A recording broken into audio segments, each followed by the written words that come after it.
मेरे मन से एक आवाज आई कि मेरा चेहरा इस होर्डिंग पे होगा। और गाली भी पहली बार मैंने सर से सीखी थी by the way.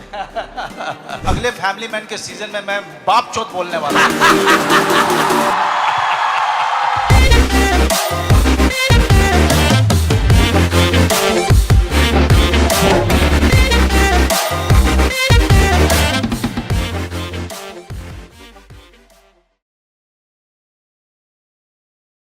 My first film was Saatu Chakke. That was the first time I had faced camera, and that's the reason I touch his feet, because I think the kind of craft जो इनके अंदर है अभी तक तो मैं किसी के अंदर देख नहीं पाया हूँ. And sir, thank you so much for doing this to the Indian film industry. तो सर सबसे पहले तो मैं ये जानना चाहता हूँ आपसे कि जब आप बिहार से दिल्ली पहुंचे, ये जो रास्ते की जो जर्नी थी, वैसे तो ट्रेन में बहुत छोटी जर्नी है, लेकिन आपके लिए कितनी लंबी रही और कितनी इंपॉर्टेंट रही, you know, growing up in a place जहाँ पर एक्टिंग तो बहुत दूर की बात है, कोई मुझे लगता है कि किसी भी ऑफ बीट प्रोफेशन के बारे में नहीं सोच पाता होगा. मुश्किल से शायद कोई अपने दिमाग में ये आता होगा कि मुझे लेट्स से आर्किटेक्ट बनना है.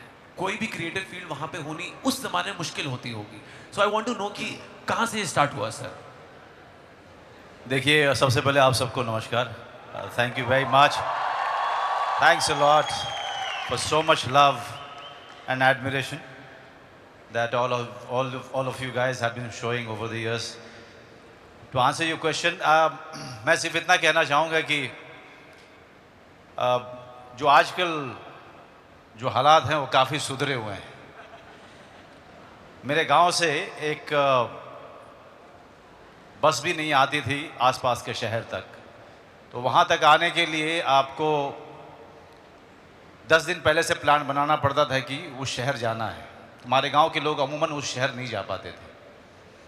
अभी काफ़ी आना जाना हो गया, काफ़ी बसें हो गई, लोगों के पास गाड़ियाँ हो गई, लेकिन उस दौरान जब मुझे दिल्ली आना था तो मेरे एक दोस्त ने कहा था कि मैं तुझे लेके चलूँगा, दिल्ली यूनिवर्सिटी में एडमिशन ले रहा हूँ.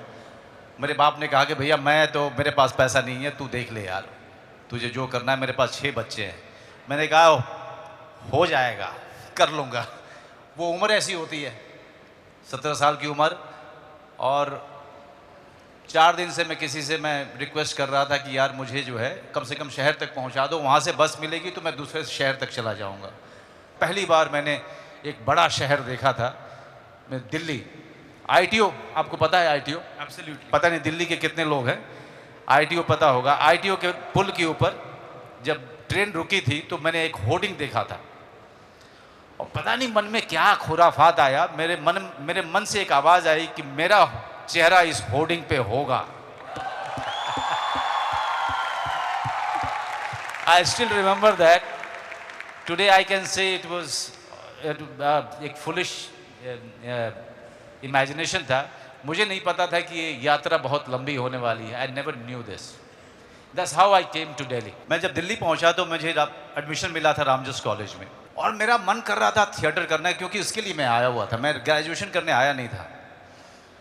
मैंने बाहर देखा तो दिल्ली यूनिवर्सिटी में कि एक स्ट्रीट थिएटर ग्रुप जो है वो परफॉर्म कर रहा था. मैं उनके पास गया, मैंने उनके बंदे को कहा कि यार मुझे नाटक करना है.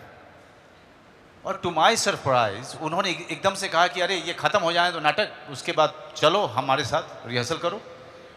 और मैं वो उनके साथ जो थिएटर करना शुरू किया मैंने, 3 साल मैं दिल्ली यूनिवर्सिटी में था. 3 साल में कम से कम 350 शोज़ किए हमने अलग अलग नाटकों के.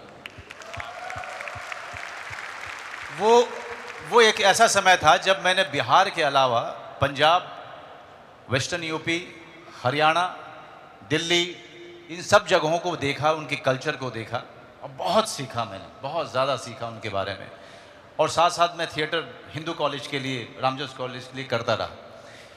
उसके बाद मेरा सब कुछ था, मतलब मेरे पास प्लान बी नहीं था. मैं जानता था कि जब मैं इतना थिएटर करूंगा तो नेशनल स्कूल ऑफ ड्रामा जो है खड़े होकर के मुझे वेलकम करेगा.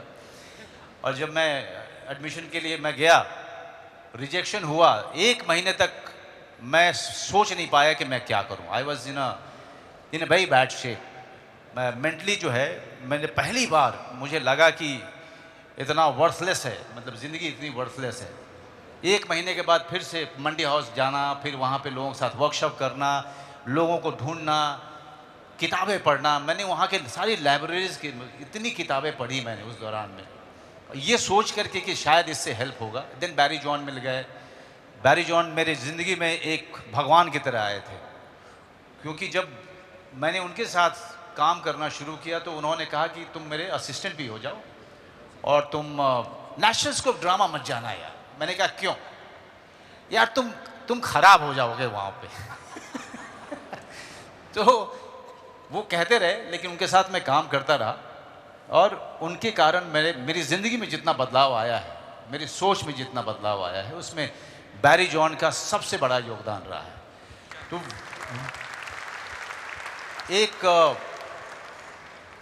एक ब्रिटिशर इस हिंदुस्तान में, जिनको कुछ साल पहले ही नागरिकता मिली यहाँ की, उस आदमी ने मेरे अंदर में वो चीज़ देखी जो मेरे ख्याल से शायद आज तक कोई नहीं देख पाया है, चाहे किसी भी फील्ड में हो। 30 साल की उम्र तक आप अगर स्लीपलेस नाइट्स अफोर्ड कर सकते हैं प्रोसेस को एंजॉय करते हुए, तो फिर ज़िंदगी में आपका बहुत कुछ हो जाएगा।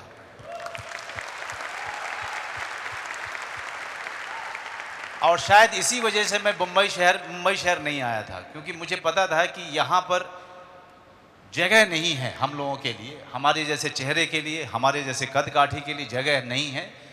बहुत भाग्यशाली होना पड़ेगा मुझे यहाँ की फिल्मों में काम पाने के लिए। तो मैं थिएटर में ऐसा मैं मगन हो गया कि मुझे भूल ही गया कि मुझे मुंबई जाना है।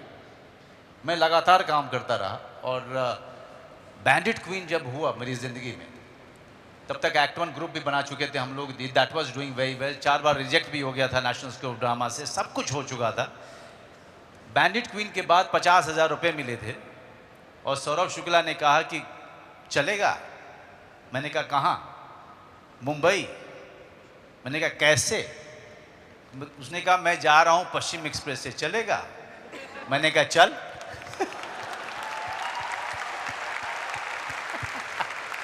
तो वो पश्चिम एक्सप्रेस से ऐसे पहुंचे कि उत्तर दक्षिण पश्चिम सब जगह आप छा गए उसके बाद। मेरी वाइफ 2 चीज़ों से बहुत गुस्सा करती है। वो 2 चीज़ें होती हैं। वो कहती है कि यार तुम इतना परेशान क्यों हो जाते हो, बैंक में पैसा कम होता है, बहुत परेशान हो जाते हो यार। और दूसरी चीज़ कहती है यार जब भी तुमको भेजती हूँ मैं सामान लाने के लिए, इतना सारा आलू, इतना सारा प्याज, इतना सारा बैंगन ला करके भर देते हो, जगह नहीं है। बट वो बाद में इस बात को समझा उसने कि इतने साल तक पैसे की कमी देखी और खाने की कमी देखी है कि हमेशा डर लगा रहता है कि कहीं खाना कम ना पड़ जाए। तो सर आप ये बातें करते रहेंगे, मेरी नदियां बहती रहेंगी, मैं क्या करूं सर, इमोशनल आदमी हूं सर मैं तो।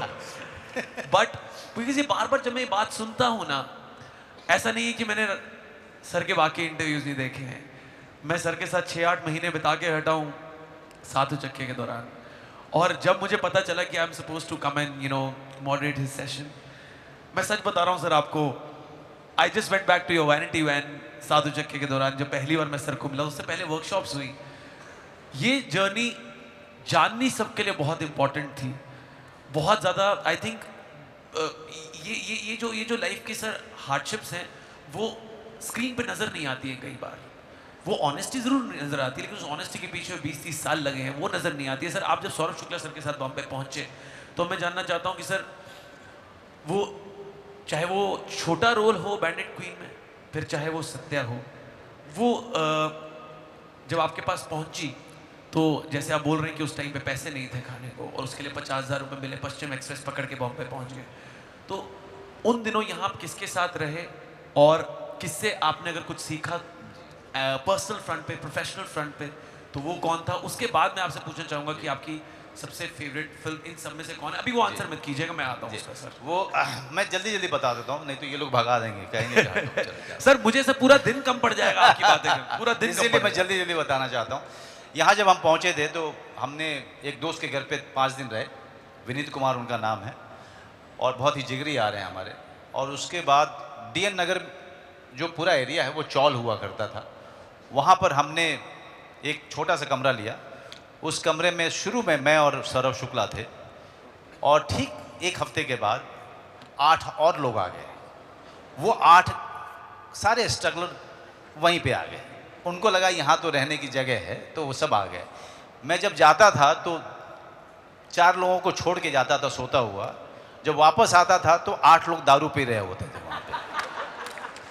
तो और मैं अपना स्पेस का मुझे ना बड़ा चक्कर है।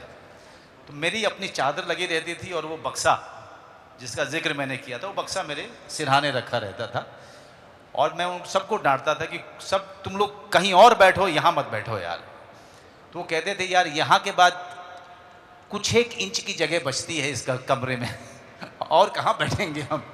तो ये हालात थे वहाँ के। एक चीज़ हमेशा मेरे अंदर में थी, I have never let rejection और anybody else's decision define me who I am. सो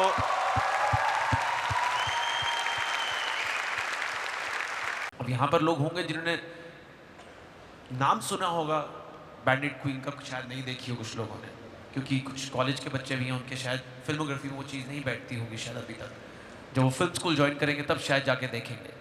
तो उनके लिए बैंडिट क्वीन शायद क्वीन का सीक्वल ना हो गई है ना, कि and keeping Ganga in mind this is bandit queen हो सकता है उनका सीक्वल। सो उनके लिए family man is the new cool thing. देखिए हमने सत्या की बात करी, हमने अक्स की बात करी, हमने बैंडिट क्वीन की बात करी, मैंने गैंग्स ऑफ वसीपुर या गैंग्स ऑफ वसीपुर या फैमिली मैन शायद छोड़ दिया होगा। वो गैंग्स ऑफ वसीपुर और फैमिली मैन इसलिए छोड़ा कि ये है करंट जनरेशन जो गैंग्स ऑफ वसीपुर और फैमिली मैन की इतनी बड़ी फैन है। फैमिली मैन जब मैंने देखना शुरू किया तो 10 के 10 एपिसोड एक साथ देखे थे बिना रुके। और जब वो एकदम से शीशा नीचे गिरे, वो माखन चोर बोला तो, और गाली भी पहली बार मैंने सर से सीखी थी बाय द वे। देखिए क्या है, मुझे लगता है कि गाली हर एक्टर को जो है, हर एक्टर को चाहे वो देनी चाहिए। ये किस्सा क्विकली बता दूं सर मैं। ये जब आए थे हम 7 उचक्के के लिए तो बड़े सैनिटाइज टाइप के पंजाबी थे और हमने गालियां जो है पंजाबियों से ही सीखी हैं। और ये साहब जो हैं एक ऐसे पंजाबी थे जो बहुत ही सात्विक, तो गाली देते नहीं थे। तो जब मैंने वर्कशॉप करना शुरू किया तो सबसे पहले मैंने सर एक सर ये बताओ प्लीज सर, प्लीज बताओ, क्योंकि मैं जब पहले दिन पहुंचा हूं सबके साथ बीच में, तो पहले दिन सर ने मुझे कर लिया नोटिस कि यार ये थोड़ा सा ना ज्यादा GK1 बॉय है अपनी तरफ से, चंडीगढ़ बॉय ज्यादा बन रहा है। तो मैं आया, मैंने सबको बोला hey what's up guys, how are you sir, how are you sir, sir Aparshakti sir, ये चल रहा है। पहले दिन हुआ, दूसरे दिन sir good morning sir, good afternoon sir, ये चल रहा है। 3 दिन हो गए, चौथे दिन इनटू द वर्कशॉप अपार तू इधर आ, देख हम फिल्म बना रहे हैं 7 उचक्के, उसमें हर लाइन में गाली है, दिल्ली 6 की कहानी है। कल तू आकर यहाँ पर नहीं बोलेगा गुड मॉर्निंग सर, किसी को नहीं बोलेगा हेलो व्हाट्सअप, सीधा बोलेगा भोंसड़ी के क्या हाल है तेरे। And I was shocked through my bones. I was shocked through my bones. I was like, dude, मैं रोज मनोज सर के आगे पैर छू रहा हूँ और आके बाकी जो मेरे को एक्टर्स उनको hi what's up, how are you brother, मेरे दिमाग में व्हाट्सअप चल रहा है अभी तक। सडनली, और क्योंकि वो फिल्म वैसी थी कि आपको वो कैरेक्टर बनना था, मैंने उससे पहले गाली सच में नहीं निकाली थी। मैं फक भी नहीं बोलता था, फिश बोलता था। और फिर जब मेरी गालियां शुरू हुई, आज तक बंद नहीं हुई, फिर हमारी फिर नहीं गालियां बंद हुई सीधा। Sir thank you so much मुझे गाली सिखाने के लिए सर। अब मुझे गाली पड़ती नहीं है, मैं देता हूँ सर। बिल्कुल ये कमाल है हमारे यहाँ पे ये कॉन्ट्राडिक्शन है। हम अंग्रेजी फिल्म देखते हैं ना तो कभी भी जो है बच्चे का कान नहीं बंद करते, नहीं बंद करो, नहीं ऐसा कभी नहीं बोलते, क्योंकि अंग्रेजी फिल्म में हर चीज़ जो बड़ा अच्छा लगता है। कितना अच्छा एक्टिंग यार, जब वो कहता है व्हाट अ मदरफकिंग बास्टर्ड, कितना अच्छा लगता है।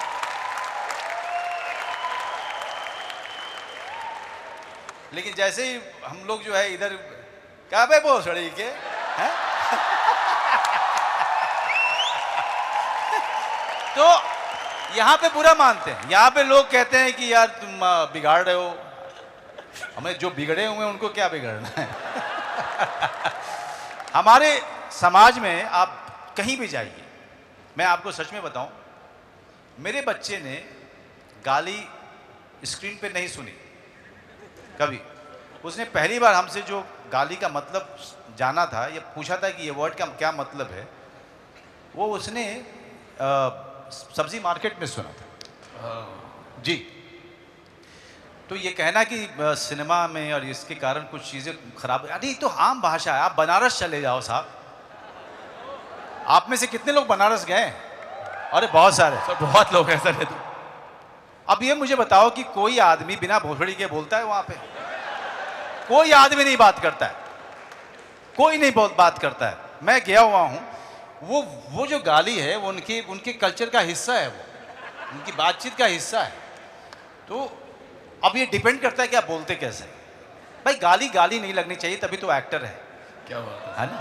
वो सर, गाली का एक लास्ट किस्सा, हमारा टाइम हो चुका है। गाली का लास्ट किस्सा बताते हैं सर, फिर उसके बाद चले जाते हैं सर ऑडियंस पे। सर मैं ना 15 साल पहले मैं और आयुष भैया गए लाहौर। तो वहाँ पे हाँ, जब किसी को मिलते हो एक नए देश से, पूछते हो ना आपके वहाँ पे गालियाँ कौन सी हैं, क्या होता है क्या नहीं होता है ना। तो मैंने उनसे पहले उन्होंने पूछा कि यहाँ पे हॉट चिक को क्या कहते हैं। मैंने कहा टोटा।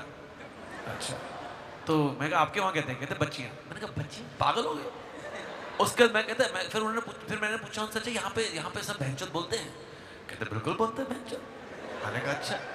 मैंने कहा यहाँ पे कोई ऐसे मतलब गांडू बोलते हैं? कहते बिल्कुल बोलते हैं। तो एक और वहाँ नवीद भाई बैठे हुए थे। मैं कहा नवीद भाई यहाँ पे क्या माँ का भोसड़ा होता है?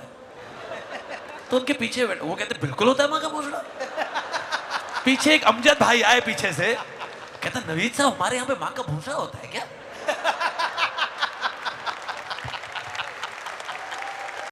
वन क्विक कमेंट, मैं बाहर 20 मिनट से जब धूप में खड़ी थी सेशन के लिए, तो मैं सोच रही थी कि हम इतने स्टार स्ट्रक क्यों हैं as a country. I mean what is the reason? But the moment you walked in and when you narrated your story, I understand this is what legends are made of, and that's exactly why we are a star-struck nation, and rightfully so. My question, पता नहीं आपने शायद ये female को mic देके I hope गलती नहीं की है। मेरा क्वेश्चन ये है कि गालियों का जेंडर क्यों होता है? ये माँ बहन, बहुत अच्छी बात कही, बहुत अच्छी बात कही आपने। चाचा, आपने जो बात की है, ये बात अगले फैमिली मैन के सीजन में मैं बाप चौथ बोलने वाला हूं।